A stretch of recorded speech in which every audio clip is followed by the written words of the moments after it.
The council meeting officially open, and we're going to start off with a few introductions. So first of all, start with a couple of the managers who are with us, our CEO and our corporate and finance development manager. So Mr. Power. Thank you, Mr. Chair. Fergus Power, Chief Executive, Waitaki District Council. Mr. Paul Hope, Group Manager, Finance and Corporate Development. Thank you very much. And now we'll go through our councillors and just get them to introduce themselves, starting off with the Hariri Ward. Thank you, Mayor. Kia ora koutou katoa. Welcome. Hello to you all. It's nice to be here. And I live in Otamatata and represent the Hariri Ward. Kia ora, Peter Newton, sunny Waihimo Ward. Looking forward to a great day's meeting, and welcome to all our residents who are viewing this. Good morning, Bill Kingham, Corridale Ward, living at Enfield in the centre of the ward, and Chairman of the Assets Committee.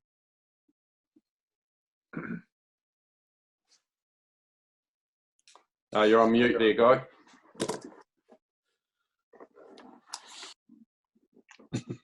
Yeah, now I've recovered from that. Guy, councillor for Corridale with Bill Kingham. I live up Fuchsia Creek in the Kakanuis and look forward to today's meeting. Okay. Talo Falava, my name is Hannah Halalili, councillor for the Oamaru Ward. Good afternoon, thank you for joining us. Jeremy Holding, Oamaru Ward councillor. I hope you have a great Easter. Kia ora, Morena, Jim Hopkins here, greeting our worldwide audience of millions. I'm a councillor, happy and proud to live in New Zealand's sharpest town. And good morning, Kelly Milmine, councillor for the Oamaru Ward, and yeah, absolutely wishing you all a happy Easter. Kia ora, Melanie Cavendale from Oamaru Ward, and you echo that. Happy Easter, everyone. Hi everybody, Colin Wallstein, councillor for the Oamaru Ward, and I'm chairman of the Performance Audit and Risk Committee. Right, perfect. Thank you very much. Thank you very much, everyone. We almost got that right, so that was good. As I said, we're all learning on this one. So just as we go through the agenda, hopefully if you're watching this, there's a link on the screen to where you can find the agenda on the council website. That'll help you understand some of the things we might be referring to along the way. The meeting does operate with standing orders, which means that there's a set of rules that we have to that we go by, and that just makes sure that everyone has a fair and equal opportunity to speak, and it just helps to make sure that the things are run smoothly and as evenly as possible. As I mentioned earlier, we do have the media reporting on this, so they're sitting in on the Zoom meeting as we are progressing. And along the way, if I think there's anything that needs to be explained, I'll hopefully do that for you. And there may be some councillors that may wish to expand a little bit on some of their points or what they might be referring to. So we just all need to be mindful of that. So councillors, just be aware. As we're talking through the items, always good to reference the page number and the part that you're referring to when we go through. So it's time to get things underway. I'll just get my agenda back open again. So we're starting off, first of all, with any apologies. Everyone's here for the duration, all good. We also have a declaration of interest. So this is just the part where if there's any items on the agenda where some of us have perhaps a conflict of interest, we're able to declare that. So does anyone have any declaration of interest? No, none. So moving on to the decision reports, and first up we've got the adoption of the local governance statement. So Mr. Power, do you want to speak to this one?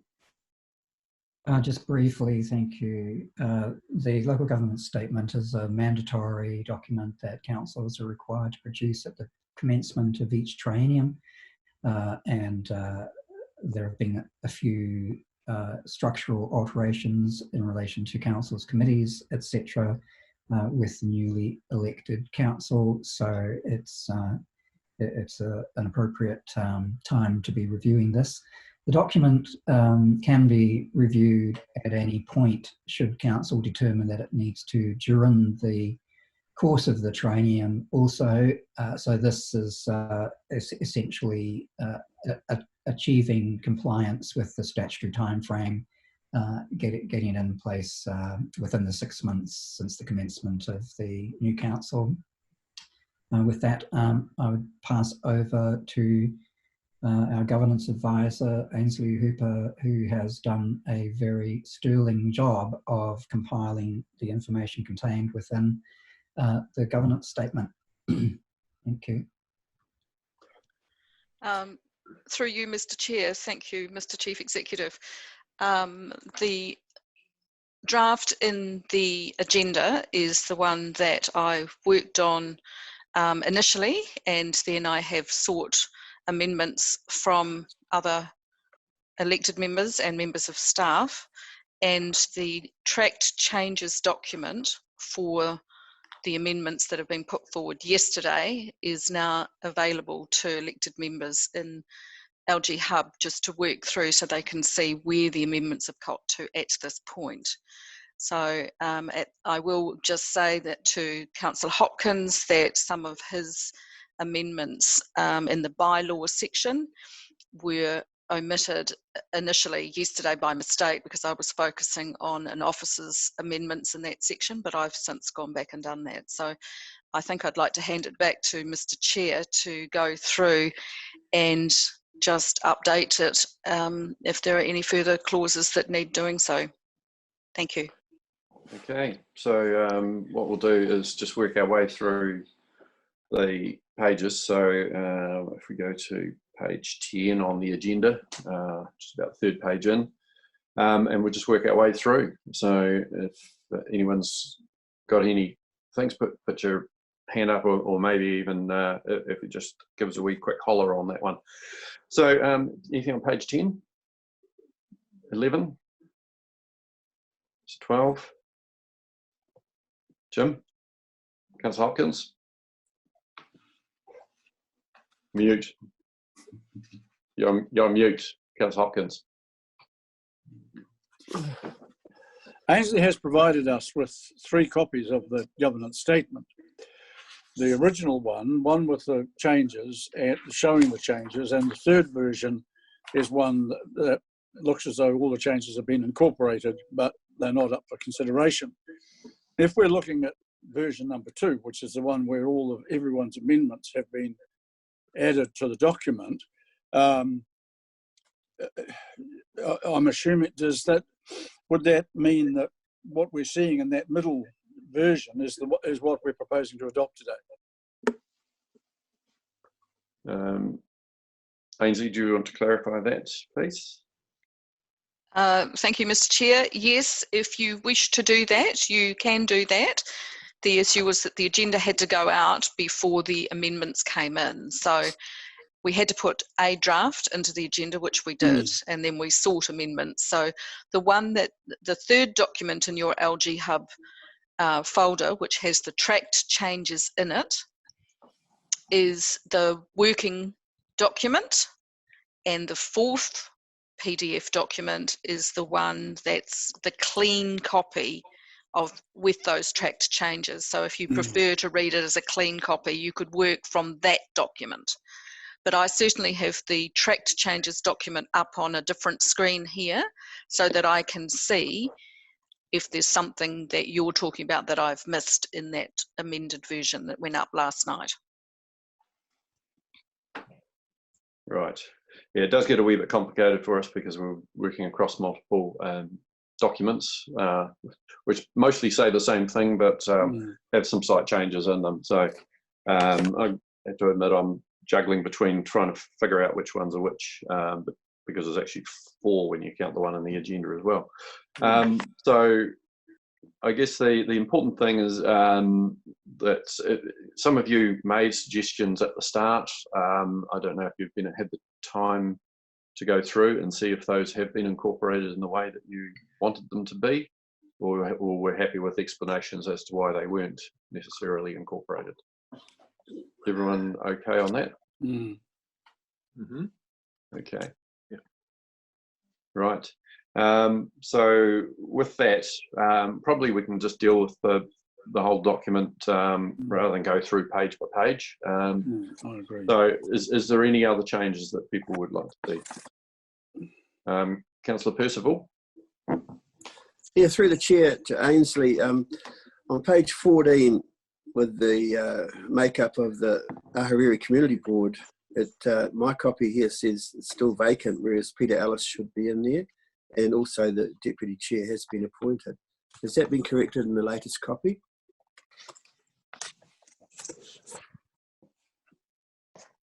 Page 14. Yes. If I may, the clock is going to chime any minute now, so may I just pause myself or mute myself while that happens? Just to explain, Ainslee's office is at the base of the clock tower in the council building. So when the bell tolls, it tolls for her, so to speak. But as we go through, so once we deal with Councillor Percival, we've then got Councillor McRoby and Councillor Hopkins after that. I can speak now, Chair, if you wish. My question was... Okay, I'm back now. Thank you. Thank you. Yes, to answer your question, Councillor Percival, that's a graphic, so it will need to be updated by our communications specialist. And yes, it has been pointed out also by Councillor Wallstein. So it will be done. I've made a note of it. And there was no deputy chair voted in by the Ahuriri Community Board meeting at its meeting. So that is still not an appointment on the board at this time. They elected to not elect anyone. Yeah, that's correct. And to leave no one in the role, so that was fine. Right, Councillor McRoby. Yeah, no, my question's been answered. Thank you. Councillor Hopkins. There's a couple of very minor typos. Nothing that changes context or meaning or anything of the sort. They are literally, and I'll just find the page. I think it's page 10 of the agenda, the first text page of the local governance statement. The word "to" enable democratic local decision making. The word "to" is missing. There's a couple of other very minor things like that. I'll be quite happy if you are, Mayor Kircher, to pass those on to Ainslee. Yeah, that would be very acceptable. Okay, anyone else? Anything? Okay, I do have just one very minor thing, which is just on the list of contact details and so on, just my home phone number. I don't have one anymore, like many people with newer houses. We don't end up having landlines and home phone numbers anymore. So if that is taken. I've never heard of that. In Councillor McRoby. Yeah, page 16. I just wonder whether my appointment on the Geopark Trust should be recorded. On the version I've got, it isn't. And that's relatively recent, so that might be why.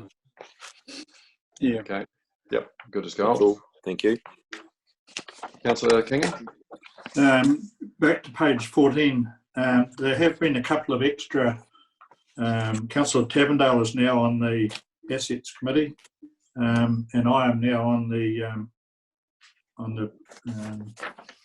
Performance Audit and Risk. So just sort of minor points. I'm sure they've been picked up. Yeah. No, noted. Thank you very much. Councillor Hopkins. Ms. Kircher, based on what I thought was your sentiment, I'm happy to move the two recommendations if you'll entertain that at this stage. Yeah, happy to say that. Councillor McRoby. Thank you. Okay.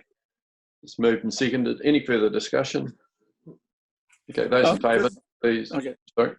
I was just going to make the point that we can revisit this. I think that's a really reassuring thing. We can maybe read it over the weekend, and if there's any tweaking to be done, then that can be done at some future date without any chagrin or angst. But at least this way we've met the deadlines, as Mr. Power said.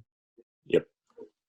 Very true. If I may speak to that, Mr. Chair, yes, we're suggesting that if there's any further amendments that need to be made, that we'll put it on the agenda for the 30th of June meeting, as opposed to the 12th of May. So happy to do that. It's something that we can do easily. We just want to get something passed at this meeting to meet the statutory deadline. Thank you. You did a fantastic job too, Ainslee. Thank you. Oh, thank you very much, Councillor Hopkins. Thank you. I'll put the motion in that, or motions. Those in favour, please raise your hand. Aye. Okay, that's unanimous. Thank you very much. And again, just echo those thoughts. Thank you very much to our governance advisor for the great work in pulling all that together.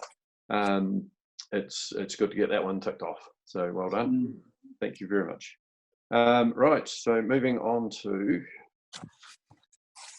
the next page, next agenda item.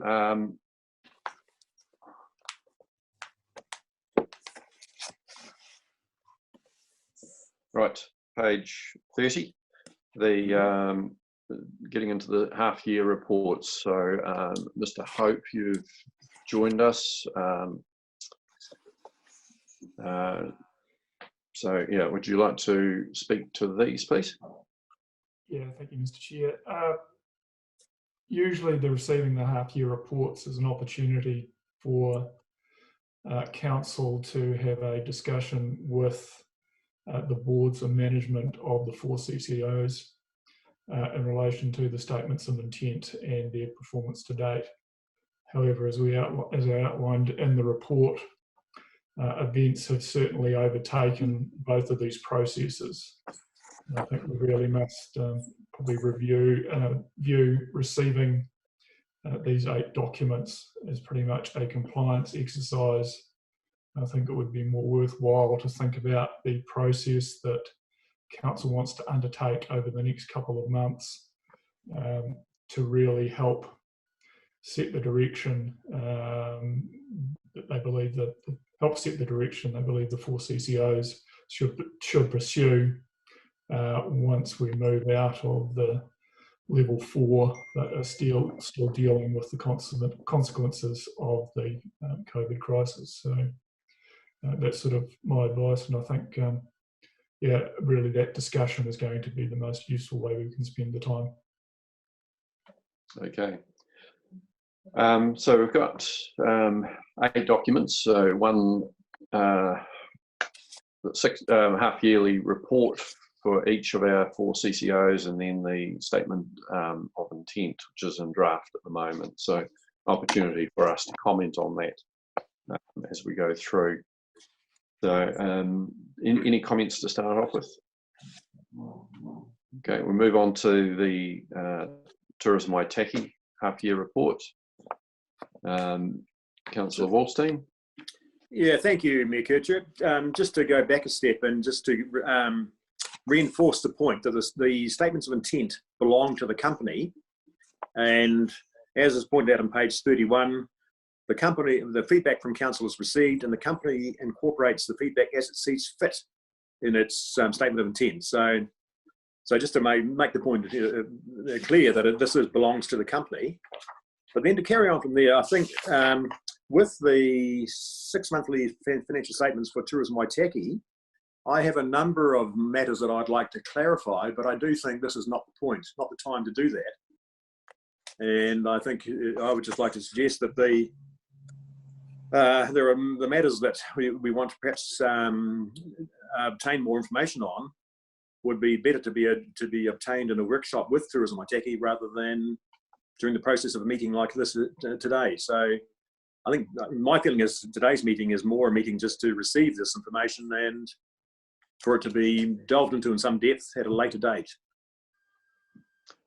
Good as gold. It's certainly the current situation with travel and so on is impacting Tourism Waitaki quite significantly around what their future plans will be around marketing, and also obviously issues around the main attraction which they operate, being the Oamaru Blue Penguin Colony. So there are significant changes for them, and it's very difficult in these relatively early days for them to be able to answer some of the questions I'm sure that we will have, because they're probably still asking those questions themselves. But as we will have time with them, and we'll certainly be encouraging them to make media releases where we're relevant, to make sure that the public keep informed on what's happening and what their future focuses will be, because international visitors is probably not one of them for the next 12 months or so.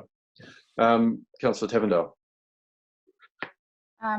Yeah, agree with all the comments. Essentially, reading through these at the moment, the relevance of so much of it is just not there at the moment, and we're going to have some, whether it's crisis discussions, but certainly discussions around COVID and what their plans are moving forward, because our expectations of probably all of our CCOs, but Tourism Waitaki especially, is probably going to look quite different. And obviously just before all this happened, we had the Whitestone City closed as well, which is going to have a major effect on their budgets, and it would have. But now that effect's going to look different again. So yeah, I think we're going to need to sort of sit down as they're working through, because obviously they're not going to entirely know how long this is going to go on more than we do. But we need to work together to make sure we keep them afloat and find the best way through this. Absolutely. Councillor Hopkins and Councillor McRoby. Yeah, I'm not. Councillor Wilson made the point that the statements of intent belong to the companies. And yet, if I read one of the amendments to the Whitestone contracting statement of intent, highlighted in yellow, they make the point that the shareholder can, by resolution, decree a change to the statement of intent. In other words, for the first time, it seems to me, whether this is a parliamentary legislative change, for the first time it does seem that there is a possibility that if we wished to change the statements of intent, we could, by formal resolution at a meeting, do so. Now, I'm not saying that we do want to do that, but I am saying that I think that gives us a little bit more influence over them than we've traditionally assumed we had. I take the point that Councillor Tavendale has made, and Councillor Wallstein as well, regarding the fact that things have moved on. Nonetheless, in the 6-monthly report from Tourism Waitaki, there are a couple of things that I think are quite pertinent, or particularly pertinent now. The reference to them having as a target annually 6 monthly meetings with tourism operators and an annual workshop with tourism operators.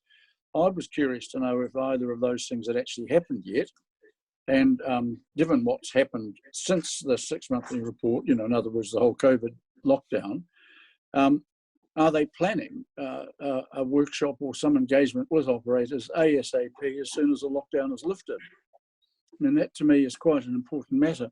There's a couple of other things in the statement of intent that whether we can ask them to change it or compel them to, also to me are worth briefly touching on, but I'll leave that there at the moment.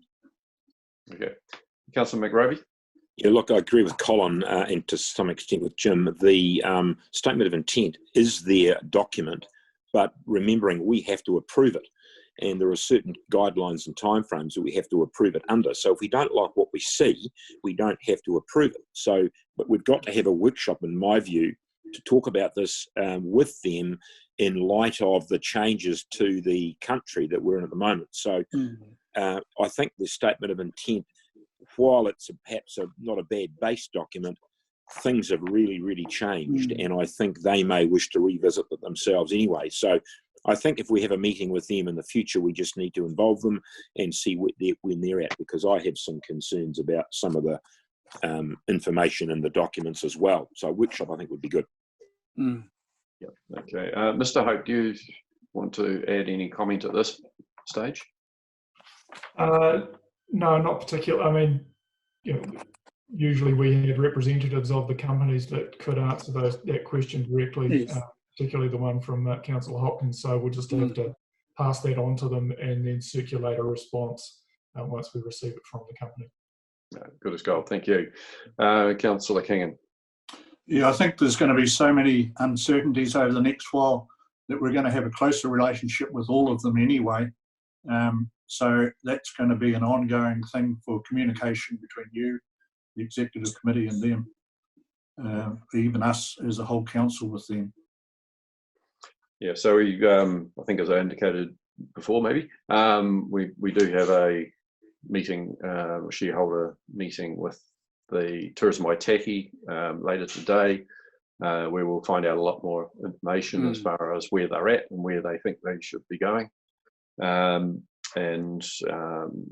Earlier this week, we obviously have a shareholder meeting with Whitestone District Health Services, which operate our hospital, and we'll be having meetings with Whitestone Contracting and the Marama Airfield in the next week or two.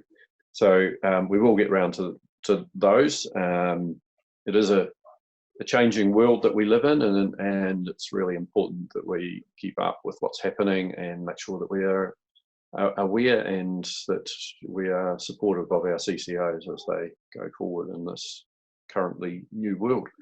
Councillor Hopkins? Yeah, look, okay, so we'll leave all the questions in the 6 monthly report might raise till this afternoon or later. But looking at the statement of intent, it seems to me that if you look at the very first page of it, vision, by collaborating with our neighbouring regions, visitors are drawn year-round to the Waitaki Whitestone Aspiring Global Geopark, its rich heritage and unique geology and geography. Well, I think that is something that, as a vision, that doesn't work anymore, not now. It may arguably work in 24 months' time. It doesn't work for the foreseeable future. And as the overarching aspiration and goal and vision of Tourism Waitaki, I believe we are entitled to ask them to revise that and revisit it and reconsider it. And the same on the next page, page 52, where they talk about the objectives and again focus almost exclusively on the Waitaki Whitestone Global Geopark. And I think I just think that has to be changed, at least for the next year. Yeah, they're being driven by what we're doing, and we need to change what we're doing if that's the case, because that is still one of the KPIs for our chief executive, and one of the things that we will still have as a project. And actually, I think the question for them is it still relevant? Because it very well may be. It is about bringing visitors, and domestic visitors as much as international visitors. Whilst we might not have the international tourism, we will still have domestic, and everyone will be buying for the domestic tourist market, and anything that we've got that is going to be different and add will be beneficial, and whether that's a geopark or not, that would be good to ask them that question. Right, we've got Councillor Tavendale and Councillor Wallstein next. Yeah, I think that consistency right now is going to be important. Like, we could go through the statement of intent and we could pick out so many things that are being affected or are not quite right sitting in the COVID-19 kind of scenario. And geopark may well be one of them, but we can't look at things individually right now and pull that out when we haven't had a discussion with the company. We haven't sat down and talked about it. So I think there needs to be a much more measured approach to how we look at things moving forward, rather than pulling out individual projects or anything like that, because we haven't talked about it as a group.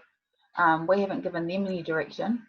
And right now they're also trying to work out, like, no doubt they'll be having crisis meetings and saying, right, what are we going to stop? What are we carrying on with? What is this going to look like as things go back on board and we have people going into the office? It's all going to change, and we can't just look at little bits of it right now. We need to basically sit down with the company and say, right, how do we move forward? Consistency, I think, is important right now. Thank you. Mr. Power and then Councillor Wallstein. Yeah, just going back to Jim's, Councillor Hopkins' earlier comments in relation to the statement of intent, I just remind elected members that Section 64B of the Act deals with statements of expectations, and so one begets the other, if you like. So we do have actually two mechanisms of control. One is to issue a statement of expectation, which would then give direction to how the statement of intent should actually be constructed. But also, as has been pointed out, we do finally have the power to require a change to a statement of intent. That, of course, is an option that would very rarely be exercised, because essentially you're indicating that you do not have confidence in the directors. So my recommendation would be to generate a statement of expectations in light of the COVID-19 situation, so that clearer guidance is given to our CCOs. Okay, Councillor Wallstein. Yeah, thank you, Mayor Kircher. I was going to, well, literally back up what Melanie said. At the present time, the draft statement of intent for Tourism Waitaki is dated the 27th of February 2020. Well, as we all know, the world has changed since then. So dwelling on the words that were written, probably written last year, and trying to critique them now is rather pointless, because I'm sure that Tourism Waitaki, if they drafted a new statement of intent, it would read very differently to the present one we have in front of us. So I think I just don't think any detailed consideration of the wording in the present one is of any value. Yeah, I think because things are moving so much, it may be one that we do come back to rather than say that we're happy with it as it is. I think probably Tourism Waitaki needs to have the opportunity to say how are things moving for them and where are we at. So, Councillor Hopkins, one more time. You're muted, Councillor. Look, I beg to differ respectfully.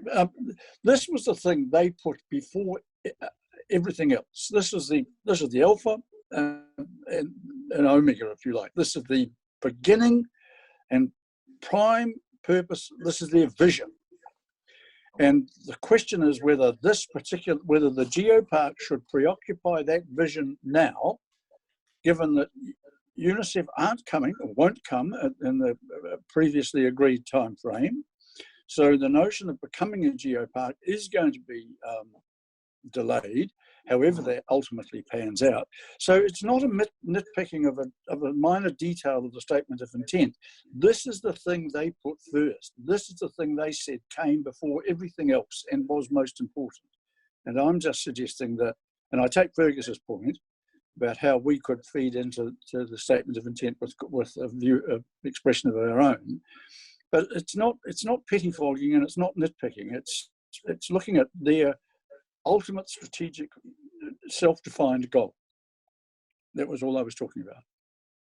Yeah, just reiterate that they're going from what we've been talking about, and the geopark has been seen to be a brand, not just for the geopark itself, but for the whole district and the other things that we do have as attractions here. It's we've talked often about it being an umbrella as a brand, and that's what they're taking from it. We need to have that discussion, and we will. And if it needs to come back to us, if there's agreement that it needs to be modified and then come back to us, then that's what will happen.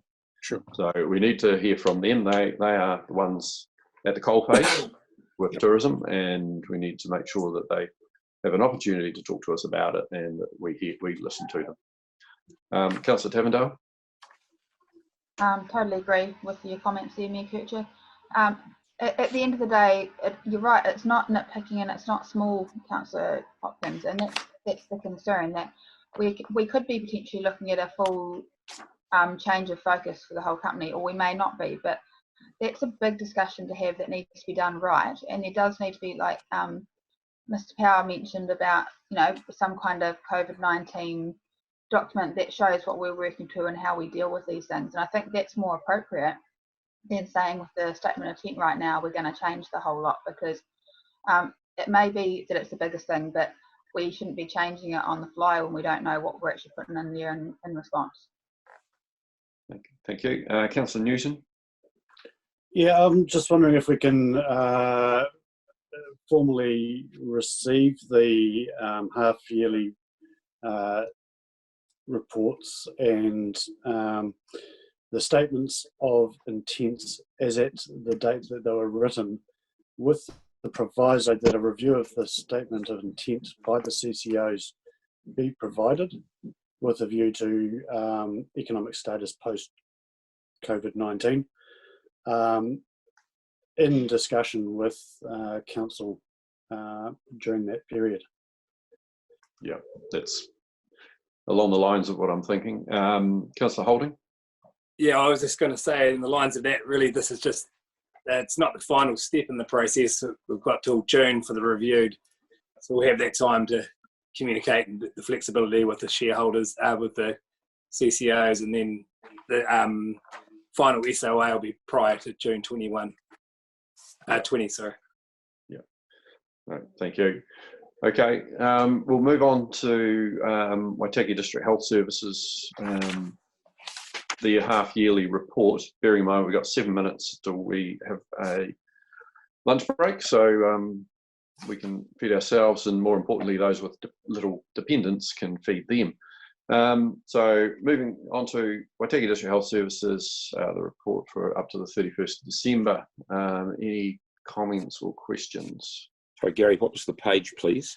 Page 62. Oh, here we go. Thank you. Councillor Hopkins, and then Councillor Wallstein. Look, Kircher, I have a question on page 1 of the half-yearly report. There's a reference to the business recovery plan that will identify cost-saving initiatives and revenue-generating activities to be developed. And the report, clearly written earlier, this will be presented to the shareholder for consideration in March 2020. Now, I'm scratching my head when I read that and thought, have we seen it? Now, if I've missed it, I apologise, but has that report been presented to us, Paul, Gary, Fergus? I'll ask Mr. Hope to comment on that. Yeah, the report has been received by council. It's been considered by the executive committee. But the very nature of that report means that there are significant details that are really disclosed in there that would affect individuals and the operations of council. So that won't be, it was never intended that that be a public report, but it certainly has been received along with far more detailed financial information that again was circulated to the executive committee and has been discussed at the shareholder meeting. But it contained, again, information that's commercially sensitive, so won't be made available in a public forum. Because just a supplementary question, I take the point that, okay, it's been to the executive committee, but we're all shareholders as councillors. We're all bound by the obligations to keep public excluded material confidential. It might be helpful if that report was forwarded to the rest of us as well. It's on LG Hub where you all have it. All right, righto. I'll have a look at it there. So, okay, is there anything else on the financials at this stage? Yep. Oh, sorry, Councillor Wallstein, I did see you before. Yep. Yeah, indeed. Thank you, Mayor Kircher. Yeah, just referring to page 63 of our report. Of our meeting report. The last line in paragraph 4 states that there are estimated 72 FTE vacancies across the rural hospital sector. And then turning to the next page, page 64, the board has devoted significant energy to achieving financial sustainability, but believes structural changes or an additional injection of funds, etc., are necessary. So I think I would like the board of Waitaki District Health Services to actually provide some more information on that, what they see as structural changes to be, because if they can't employ the doctors, rural health medicine specialists, when there are 72 vacancies in that area, then I think they have another option but to carry on paying the high cost of locums, which means the future financial stability of the Waitaki District Health Services Limited Company would be very much open to question. So I'd like them to supply some more information as to where they see the future future of the rural medical health specialists and what they mean by their structural changes. Yeah. So perhaps if I can respond to the best of my knowledge in a way that's not breaching any confidentiality. They made reference to working with the District Health Board to help employ the people that they need, those doctors that they need, and have an employment arrangement via the DHB. Okay. Those are ongoing discussions, and yeah, it's still early days, but it's definitely, as is indicated with those number of vacancies across the sector, it's a problem getting those people with those skills, and it's something that it's not going to be an easy solution, whether they train more doctors or whether they import more doctors. It's a major issue for rural and provincial New Zealand that has to be grappled with in some way. Yeah, thank you, Mayor Kircher. Okay, right, anything else on the half-yearly report? Okay, go on to the statement of intent. Again, with probably that slight health warning that times are changing quite quickly.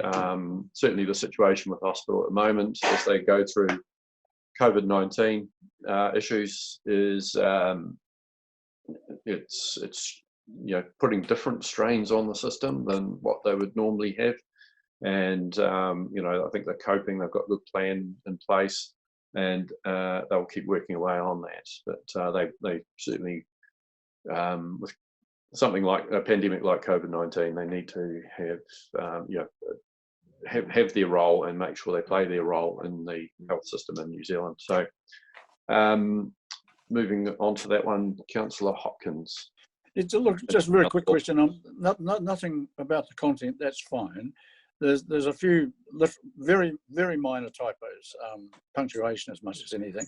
Do we pass those on to Paul? How do they get fed back to the health services? If you let Paul know, that'll be great. Right. Okay, that's fine. Thank you. Councillor Wallstein. Yes, and in the middle of page 69, Waitaki District Health Services Group, there's a reference there to the need for the financial statements to all be consolidated. And I wonder if Paul is aware whether the board's members of the District Health Services are looking at measures by way they could remove that need for the consolidation of all of the group financial statements. No, my understanding is that the board has basically accepted that this needs to occur, and so they've put measures in place instead to get the necessary information to produce statements that are going to comply with the directives of the Office of the Auditor General. Okay, thank you, Paul. Councillor McRovey. Yeah, very quickly on page 68, 2.4, first point, that the company returns to operating in a financially sustainable manner.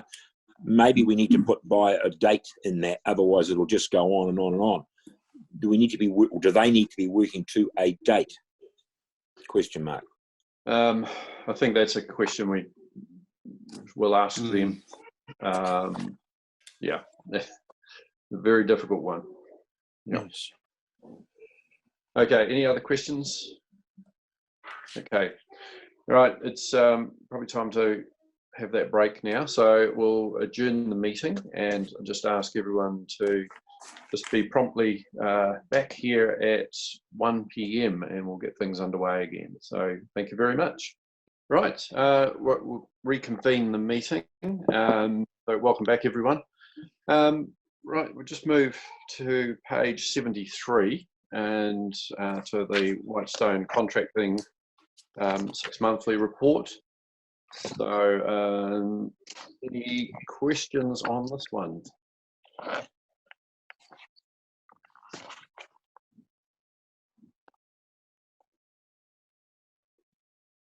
Just wait for everyone to make sure we're on the right page. Councillor Hopkins. Yeah, look, I don't know if if these questions can be answered. Perhaps Paul and or Colin could do so. I'm just wondering if persons with a better understanding of accountancy than me can explain why the operating revenue showing on page 83 is $10,804,841, but the cash flow on page 86 is $11,733,227. What sort of strange little accounting wrinkle explains that discrepancy? Mr. Hope.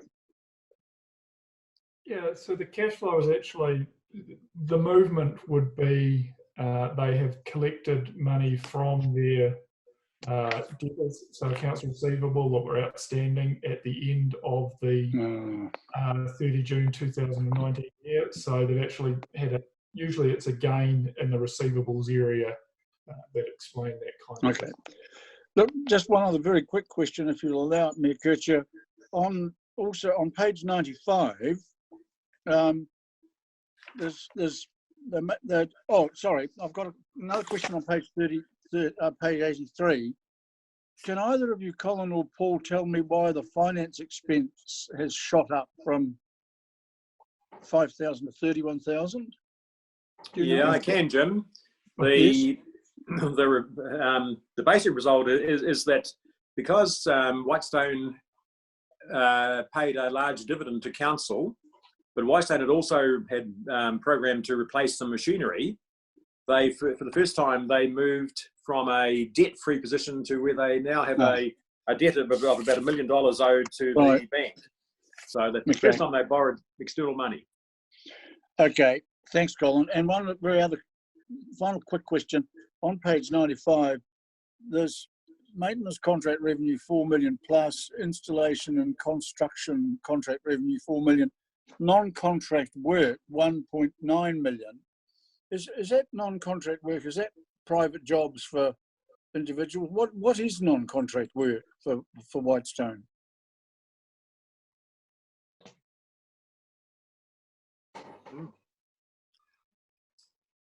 I mean, it's a good figure. I'm just wondering, is it those sort of, I mean, they're out in the market doing landscaping for people and mowing lawns and so on. Is that what that is?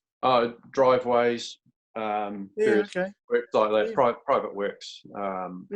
It's a good figure. Yeah. It's a good number. Yeah. Yeah. A lot of driveways. Yeah. Okay. Any other questions? Yeah. Gary, or just we'll get round to everyone. There we go. Councillor Wallstein, thank you. Yeah, thank you, Mayor Kircher. Just on page 75, just to note the board, Michael DeBiser, the chairman, notes that John Rowell has retired from the board after 7 years' service. Just to voice a appreciation of the work that John had provided to, or the value he had provided to Whitestone Contracting, and to welcome George Coucher, a new local director who replaced John Rowell, to the board. So the board has had a change in directors. One value director has been left and replaced by a new director who will be of equal value to the company. So just to say that the company has a very strong board of directors. Yeah. No, certainly echo those thoughts.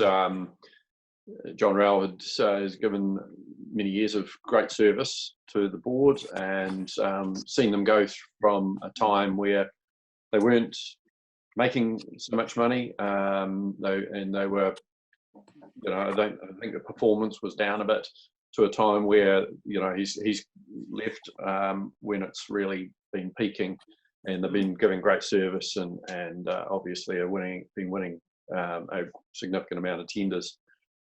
So we certainly acknowledge the contribution he made during that time, and the real practical skills that he brought to the board.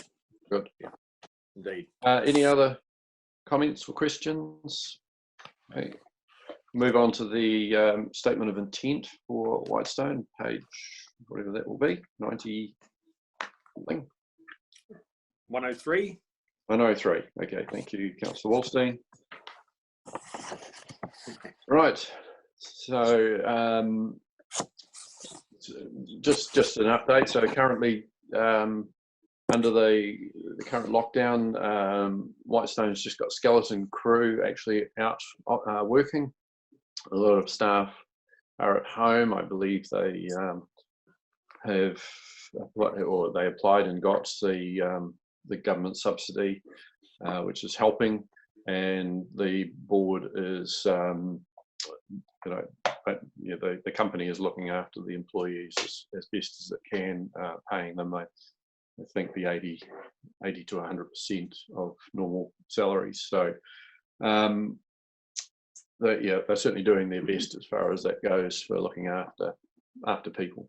So, any comments on the statement of intent? Everyone's pretty happy? And again, just minor typos, straightforward, yes. Yep, thank you very much. Right, moving to Marama Airfield on page 111. So Marama Airfield's going through its own challenges. One of its main tenants, the Glider Marama, obviously having some problems with CAA, and that's causing issues.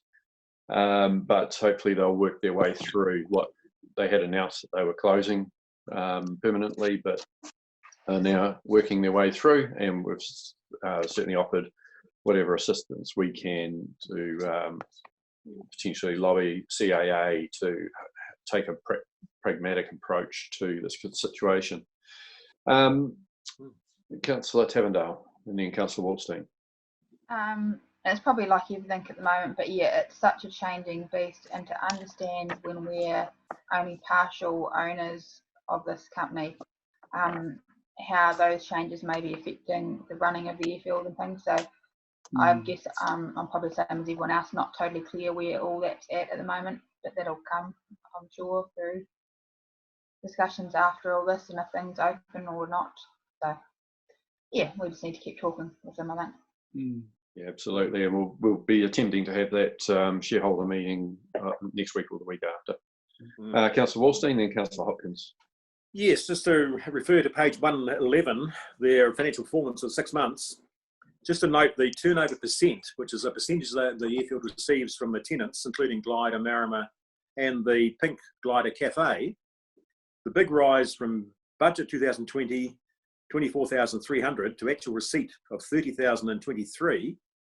That would be due to the business of the Pink Glider Cafe. And if councils look back at the expenses for 2019 year, repairs and maintenance were 66,000, which was the cost of renovation of the Pink Glider Cafe. So obviously the Pink Glider Cafe is trading well and is contributing a good turnover percent for the benefit of the Marama Airfield.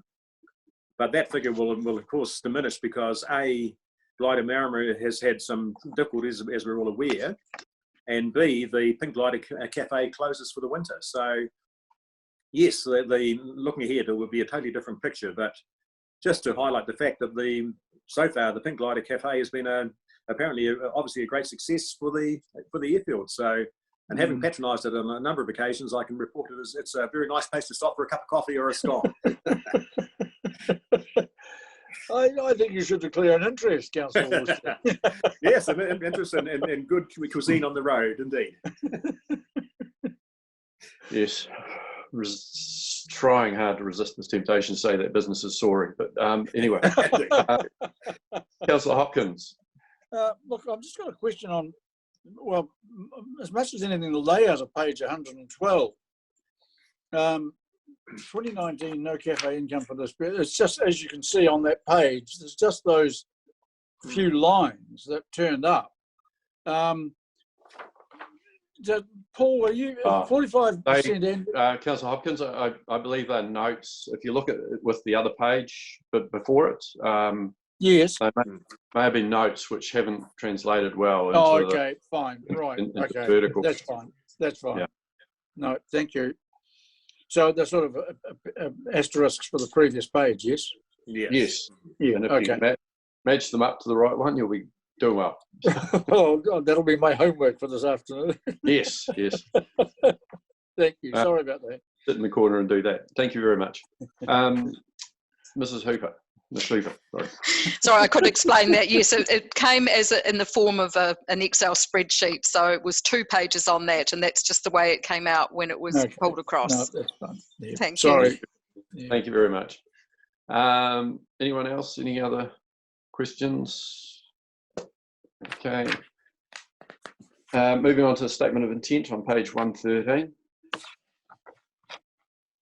So probably, yeah, it got mentioned before, I think, by Councillor Tavendale, but Marama Airfield Limited is 50% owned by Waitaki District Council and 50% owned by the Storing Centre, which is the